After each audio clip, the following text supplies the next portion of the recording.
and welcome to Late Night Love. Tonight on Late Night Love, we're sitting with the moments that make adulthood feel like it's happening a little too fast. The pressure to commit, the job that drains us before we even start, the teens who mirror our old wounds, and the relationship that asks more of us than we know how to give. It's one of those nights where everything feels a little tender, a little raw, and a little too real. But that's why we are here, to breathe through it all together, to find the thread of compassion inside the chaos, and to remind each other that being overwhelmed doesn't mean you're failing. It just means you're human. Yeah. So settle in. Let's talk about the hard stuff with some soft voices, because we are the place that doesn't yell. Yeah. Yeah. We don't yell. We don't yell at anything. It's too exhausting. No. So if you want to talk slow, well, sometimes. Sometimes we talk slow. Sometimes I talk a little fast. We do. We get a little heated. No, it's not even. We don't yell. No, it's not even heated. I just talk fast on occasion. I just for whatever reason, the beats per minute, kick up, and I have a hard time with it. But it's been a long day. Look, I cut myself. No. Yeah. Of course, I did it cleaning the knife, not even using it, cleaning it so I could use it. And I cut it down here. No, I sliced it up here at the top. So how did that happen? Because and it missed, and anyway, and so oh, gee. It bled all over the place. It's chaos. Oh, that's what the blood in the bathroom trash is. Oh, the trash. Yeah. I was going to say, did I miss some? No. I lost a Band-Aid somewhere. So okay. A Band-Aid will turn up. I fought with it to get it out the package, but I was still holding it to pressure to keep the thing. So, and then I went to go put it, and where the hell did I put it? Anyway, it's gone. Gone. It's just gone. It was all that just so I could eat dinner. So of course dinner should have taken 25 minutes to cook, take an hour and something, just because of course it did. It's been one of I can't do for nothing, man. I've been having a rough 6-7 weeks. It has been. It's been just one thing after another. Yeah, and they're all perfectly normal things. They are. It's just they're just stacked up like one after the other. So usually you get a month break or something. Yours are like overlapping, and they're all goofy things. I don't even get good stories out of it. What happened to your finger? Oh, I cut it cleaning it. Cleaning a knife. What happened? How'd you fracture your knee? I hit a pothole. There's no epic stories. I ran into a burning building to rescue puppies. No. I was riding a scooter and hit a pothole. It is what it is. It is what it is. But in our live segment tonight, we are talking about the pressure cookers we call jobs, the ones we quit right after starting, the ones that underpay us, the ones that wreck our mental health even before we clock in, and we've all had those. We're also touching on the big emotional crossroads when your partner wants marriage and you're still trying to figure out who you are at 21. Yeah. This is the messy middle of early adulthood, where expectations collide with reality and you're left trying to build a life that doesn't swallow you whole. But before we do all of that, we want to let you know you can find us at latenightLove.us. You can send us your questions, comments, suggestions to love@latenightLove.us and do the like, subscribe, share, join the thing. We had actually questions and comments on some shorts on Facebook and YouTube, so we'll have to go back and we have to figure out how to get you to do our Facebook ones too. Well, there's not like so many. It's just. But I have to switch accounts. Yeah, or just have a second browser that's logged into that other one. Okay. So you have one browser you use for normal routine stuff, and then you use just a whole separate browser for. Ooh. Okay. That way they're completely separate in your workflow, so you don't trip over each other. You just have to remember. Great. You just have to remember to open up a different browser. Yeah, I can do that. Yeah. All right. So that's all squared away. Let's get going. Let's start with tonight. Okay. My girlfriend wants to get married and I'm not ready. They're both 21. Well, nobody's ready at 21, but here's the thing. You're never really ready to get married. I mean, here's the thing about... He's still trying to figure out who he is. Yeah, but you're not going to figure out who you are until you take on some responsibility. That's the rub for a young man, right? You don't become who you are until you have something bigger than yourself to take care of. That's the problem, right? Because that focuses you, that shapes you, that gives you something to be a better human being for. That's how men mature. And so when you ask, you're not ready? No, because no one's ever really ready to take on something bigger than they are. But yet you are. Now, I don't know if they're ready to get married, if they're a compatible couple, if she's actually ready or she's just trying to get out of a bad situation. You know, she's looking for utopia. Could be her hormones are screaming. She's 21. Yeah. He could be her way out of, the trailer park. Who knows? Or she could be mad at daddy and just wants to get married and move out. Or maybe she really loves him and wants his baby. It's all entirely, maybe she's not even want to have baby yet. She just wants the stability of marriage. She found someone who's compatible, which is, according to popular culture, is insanely difficult these days. So you can want to hold on to that thing when you found it, right? Yeah. She might have a good one. And so she's going to grasp on. Of course, she tries too hard. She's going to lose it. But so I don't know. I would think, not necessarily about marriage, about if you're ready to start taking on more responsibility as a human being and becoming the actual man you want to be, not this, quasi-adult. Because what does it really mean to be an adult? Start adulting. Doing adult stuff. Yeah, it's building a life bigger than you, right? Yeah. Some of us take till 35, 40 to figure it out. Others, learn these lessons earlier. Some of them never do. Some of them learn the lessons, decide that ain't for me. So I'm never going to take on that responsibility. I don't want it. I'm not, I can't share enough of myself to realistically do it. Oftentimes those people are wrong. They're actually be the best parents because they would dive in with both feet, but they don't want to. And that's perfectly fine, right? Mm-hmm. You can make whatever choice you want. And there's getting no judgments here. Just make the choice, deliberately. And at 21, understand whatever choice you make now can change in 6 months simply because you evolve that fast. You can evolve that fast. But my caveat to this always is, as a young man, until you take on, shoulder responsibility, you don't become the person you are. I don't know if he's ready for it or not. I don't know if he's ready to begin to get ready. Maybe this is one of these things where, I'm not ready for the marriage part yet, but let's make a commitment to move in together. Yeah, the fiance thing, Fiance thing. There you go. Yeah, it can be a 3-year engagement, right? Who cares? Yeah. You don't spend a lot on the ring. It's a promise ring. It's not a, low key the engagement even. Yeah.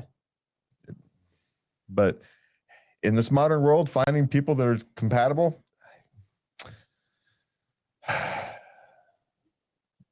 there's not two in the bush.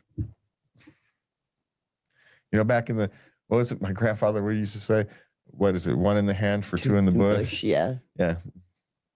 You've got a good one, learn to grow together rather than grow apart and you'll be fine. Rather than chasing the one that may or may not be there. But they are 21 and whatever does or doesn't happen isn't going to be the end of you. So what the saying was in the 80s for women, another bus will come along in 5 minutes. Yeah, but that bus will be from Beaufunk nowhere. I know. You're hoping they're all coming from Hollywood or something. And no, you don't even want the ones coming from Hollywood. They're all the failed dreamers. No, you don't want people on the bus. You want people coming off first class on the airplane, go hang out at the airport. I mean, just think about the clientele you're looking for. You're looking at. This ain't the 40s or 50s where people take the bus because they have to. All right. What's next? Anyone ever quit right after starting a job? Oh, lots of people. It happens all the time. All the time. You get there, you find out within the first 48 hours, this just ain't going to work for whatever reason. Maybe even the job description and the job you're actually doing don't quite match. Your boss is a knucklehead, whatever. You don't care about safety and you do. Right? There's 100 reasons for it. It happens all the time. And you just don't put those things on your resume. It's like they never existed. If you don't tell anybody, no one knows. It was a day. It was 2 weeks. Yeah. What the heck? Yeah. Leave it off. Yeah. Yeah. Okay. What's everyone doing to transition out of work mode? I used to use music, blasting in the car on the drive home. I don't know. I don't have a trouble turning off work mode. It is what it is. Oh, really? Yeah. Oh, that's a blessing. Well, remember, I spent a lot of years doing, manual labor, right? Working in assembly lines and warehouses. You don't bring your work home. So that switch essentially gets off. You're physically recovering more than you're mentally recovering. Mm-hmm. Yeah. And so that each switch is easier to turn off than when you're doing mental work all day. Okay. And then you want to come home and turn it off. But, after years and years of practice of turning it off, and now that most of my work is mental, it still doesn't matter. I can come home and switch gears. But maybe that's something else, have something to switch into, I suppose, if I was going to make it deliberate. Even if I'm not going to sit down and do nothing, jump in with both feet. You watch videos. Yeah, I wouldn't even call it doom scrolling, right? In a sense, it is, because I couldn't tell you 2/3 of what I watch in those 2 hours where I sit down to do nothing, because I literally process nothing. I am watching stuff that I don't have to process anything. That's the whole point, right? Yeah. Why am I going to watch something I have to pay attention to when my whole point is relaxing? Yeah. That seems silly to me. It's like people who go off on vacation and then they fill their vacation with activities. They're going, you're coming home more tired than when you left. What's the point of that? I'm going to go rest and relax. Yeah, but that's just me. I'm weird. So, it is what it is. But that's my suggestion. To live, whatever it is you do, jump in with both feet. If it's a hobby, if it's a book, it's a podcast, if it's music, dance like no one's watching, the whole thing. Go all in. Yeah. Just jump all into the next thing, whatever it is. Yeah. And it makes it a little easier is my only real suggestion, but find your thing.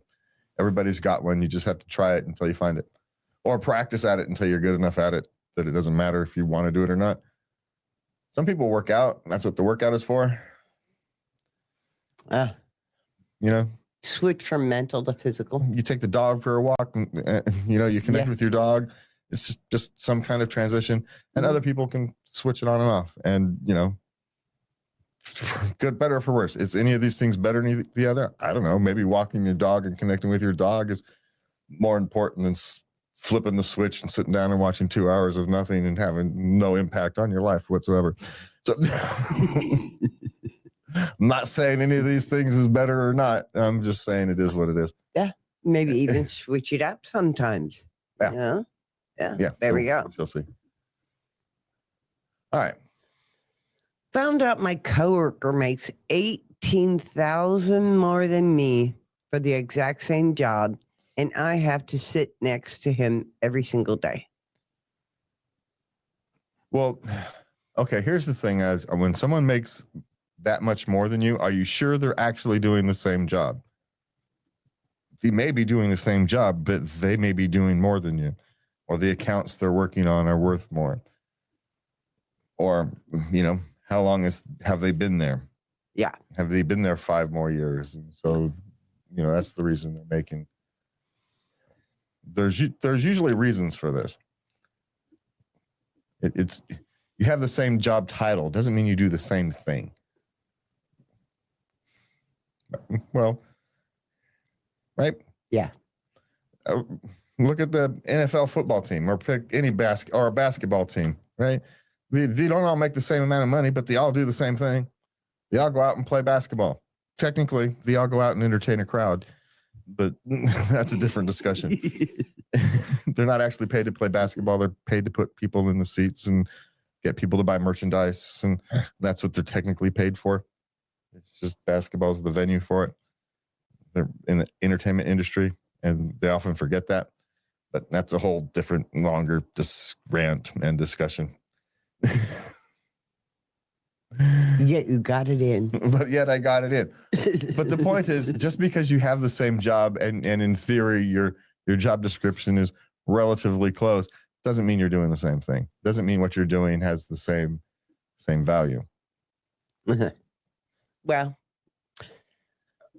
I'm betting he does other tasks that are not, or he's unaware of. He gets the tough clients. He gets the big clients. They're right, because he's got the experience to manage it. Okay. Yeah. He has 10% more clients depending upon what you're doing. Yeah. Right. Yeah. Because he's faster than everybody else. So while you do the same task, he's much more efficient. Yeah. Maybe he's not a whiner and doesn't take any management time. And so part of the reason you're not getting paid so much is because you have to be managed more. And that's annoying. So guess what? It's coming out of your salary. Just like for you, the amount of BS you're willing to pay to, you're willing to put up with is in direct proportion to the size of your paycheck. Yeah. Well, the size of your paycheck is amount of BS they have to put up with it has the same effect.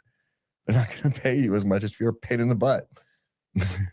Then someone who's easy to manage and gets the work done quietly, and they don't need a bunch of oversight, versus someone who's got to have their work checked over and have to be kept on task and needs 3 meetings a week so they can be patted on the back, versus the guy who just sits down, shuts up, and does his job. Right? Mm-hmm. Who do you want to pay more?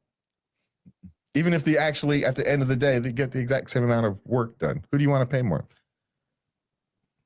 The person you got to deal with all the time is annoying, or the person who just sits down and does his job and never messes up?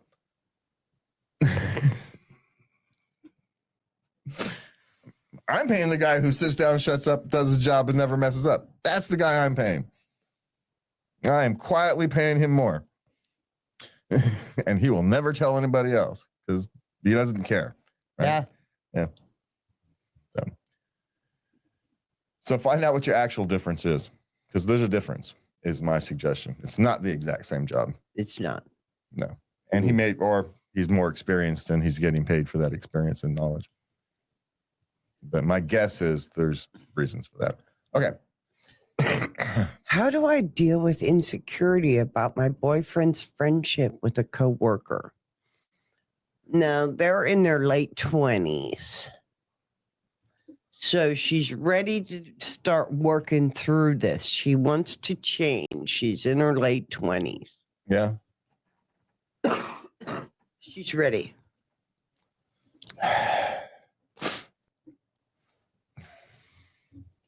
It's a friendship. It's all about a mindset, really, I think. And one thing that helped me,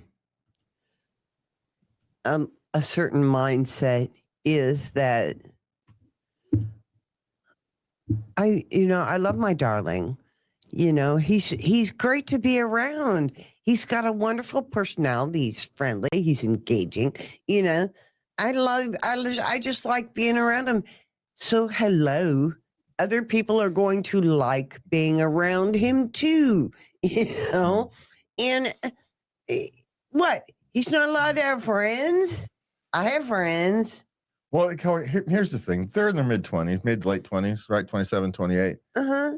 And you're right in the middle of the fertility zone. And everybody in the fertility zone is more insecure about their relationships than when you're out of the fertility zone. Like you and I, we're past the point where that stuff is relevant, right? I've had too many and I've been fixed. You know, nature has run its course with you, right? With me, I was smack dab in the beginning of menopause when we met. Yeah, so that ship has sailed, right, for both of us, and so we have less insecurity about that, right? Because it's ship has sailed. They're right, both smack dab in the middle of all the hormones flowing, and so let's be clear about her. Her feelings of insecurity are real. Oh yeah. Just because they're misplaced, just because it doesn't necessarily make logical sense, let's be clear that they are clearly real. They're very real, but they're feelings. Yes, they are feelings. And so here's the thing. If you try to hold on too tight to your boyfriend, you're going to lose them because you're going to become unattractive and needy. Mm-hmm. So just do what your boyfriend is attracted to. Just be you. Just be the kind, pleasant human being he likes to come home to every night, and you will be fine. Because he knows the reality of his coworkers. They're perfectly fine to hang out with at work, but you don't want to spend the rest of your day with them people. No. They're crazy. I hear their stories about what they do. I don't want to. Are you nuts? This person is terrible relationship material. She hasn't had a steady boyfriend in 16 boyfriends. Why do I want to be boyfriend 17? What is wrong with you? Right? This is how it works. So just focus on being the best relationship you can have on any given day. You know, you're not always going to be your best, but just try to put effort into your relationship and the chips will fall your way more often than not. Just show up and do good. It's amazing how often that actually does work. Well, yeah. Yeah. True. Yeah, I'm telling you. Okay. Returning to a job, but scheduling availability is already stressful before I start. What should I do? What were they leaving for? I mean, they're returning. This was an injury. Yeah. You know, pregnancy. And... No, it's an injury. Okay. Well, how long have they been out? A few weeks, or are we talking months? A couple months.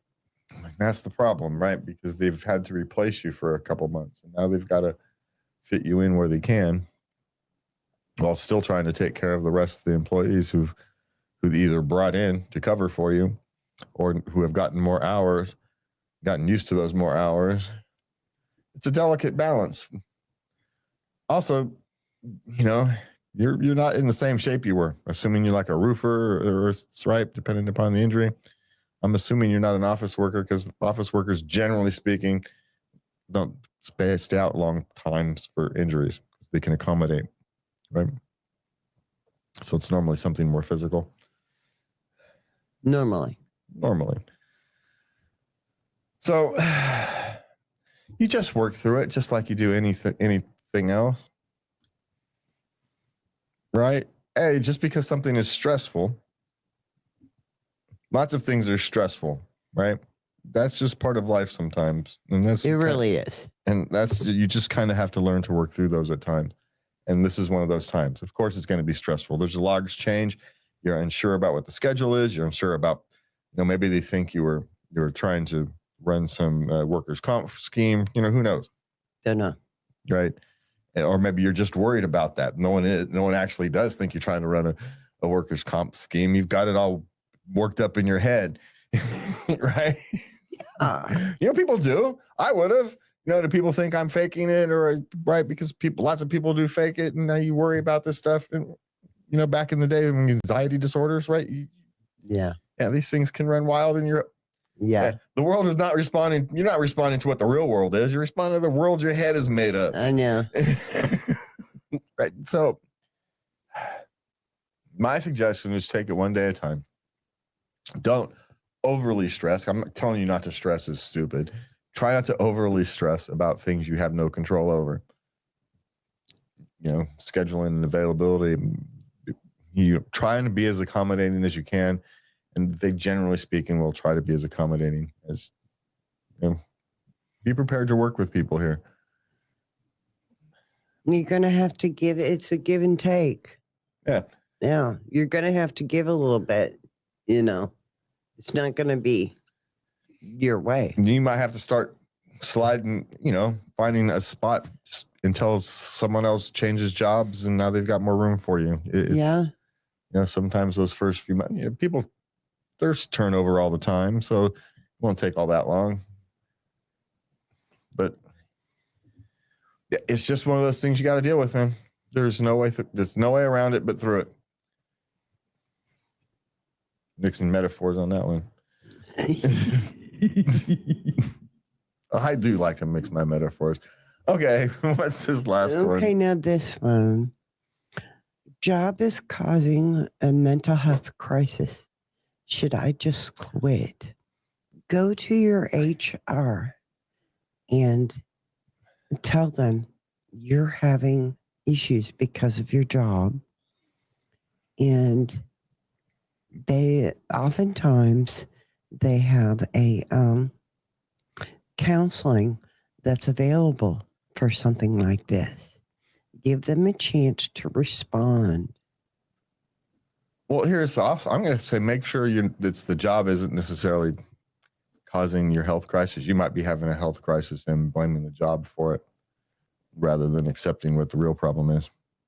I'm not saying the job isn't necessarily part of the problem, but these mental health crises are rarely directly from the job. It's something else that you're carrying with you, and a poor work environment or a stressful work environment is going to add to that. Mm-hmm.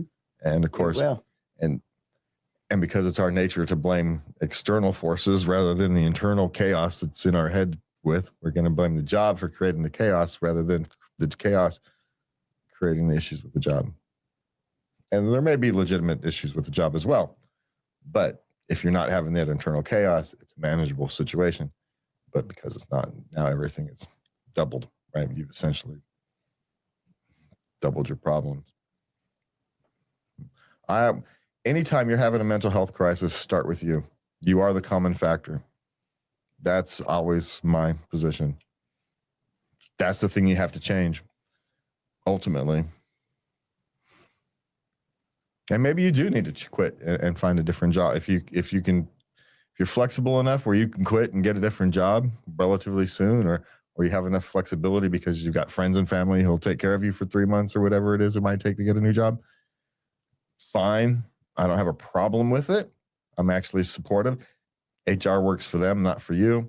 So I don't believe in going to HR. Find other ways. There's lots of resources external. Well, I'm also trying to establish a paper trail here. Yeah, but you're assuming that because I'm a paralegal, damn it. We're assuming that that in case they need, But they didn't say I'm being abused at my job. They just said child is no for SSI, for disability. You can create that with other ways, because it's an option. Going to HR is a sure way. Is a sure way to get quietly retaliated and shuffled out. And we're having layoffs next month anyway. Now you're on the list. And while these theoretically you have worker protections, realistically you don't. Even if you sued them and all that stuff, you likely wouldn't get enough money to cover the costs of you suing them. So it's a pointless endeavor. Well, I'm not talking about suing. I'm just saying the long-term consequences when you have other options. Oftentimes, now here's the thing. Oftentimes they will have medium to larger companies will have an employee program that employees can call anonymously, essentially, and get help. You don't actually go to HR. You go to that company directly. That company sends a notice, says 3 people contacted us this month, 6 people contacted us this month, whatever, but they don't tell you who it is. It's part of a package. So check through your employment package and see if they have an employee wellness program or something like that. Yeah. With an external number for you to call. I'll support that one. Go into HR because I'm not convinced necessarily that the job is causing the mental health crisis. And if you go and you start saying the job is causing the mental health crisis, you're becoming a problem. You are the risk. You're now turning yourself into the risk that HR is there to protect the company from. Right? You've now marked yourself as the risk. They're not there for you. They're there to protect the company from you. Let's be honest, right? Now, maybe at times that need for them to protect the company can work in your favor if there's someone genuinely abusing you. Okay, fine, because ultimately then that person is the problem, right? Yes. Yes, but it might just be normal job stress. It might just be that they're not set for this job. They're in a sales job and there's someone like me who cannot do sales, right? Yeah. It's literally just the wrong job for you. That would cause me all kinds of mental stress and I would have to quit. Put me in customer service where people are calling me, asking me to solve problems. I'll do great. Just don't ask me to sell anything, right? I can't. I'm not a salesperson. So there could be that if maybe you're just in the wrong job. You're trying to do sales and you're a customer service rep. You want to solve people's problems. You don't want to get people to buy, the fancier windows that they don't need, or whatever it is. It's against your nature, right? So I don't know. Just be careful about going into HR if it's not a direct HR. If the other person isn't an actual problem, start with yourself is my suggestion. It's always my suggestion. Because you are the common factor in all the problems in your life. All of them may not be your fault, but you're still the common factor in all of them. Sometimes you're a victim of circumstance. You just happen to be standing on the wrong side. Well, that's what a counselor will help them navigate through. But here's the thing. Even if you're a victim of circumstance, guess what? You're still the one who has to pick up the pieces and deal with it. And a counselor will help them do that. But there's all kinds of, there's the mental health helpline. We used to have a banner for that. I forget what it is. Isn't it 811 now or something that you can call? If you're in a mental health crisis, yeah. Yeah. Mm-hmm. So call 811. National, just look up, pick your favorite search engine. You don't even need a search engine these days. Just put in your search bar on your browser. Ask ChatGPT, my local mental health hotline, and they'll tell you, right? There's no excuse for you not to be able to find the person to talk to in these days. Yes. There's 1,000 options. There is. Okay, good. All right. So if you're in a season where work feels impossible or life feels too big, you are not alone. You're not behind. You're not broken. You are just growing. And growth is loud and complicated. And sometimes it's funny. So anyway, for me and Lubby, we want you guys to have a good night. And please remember to love everybody.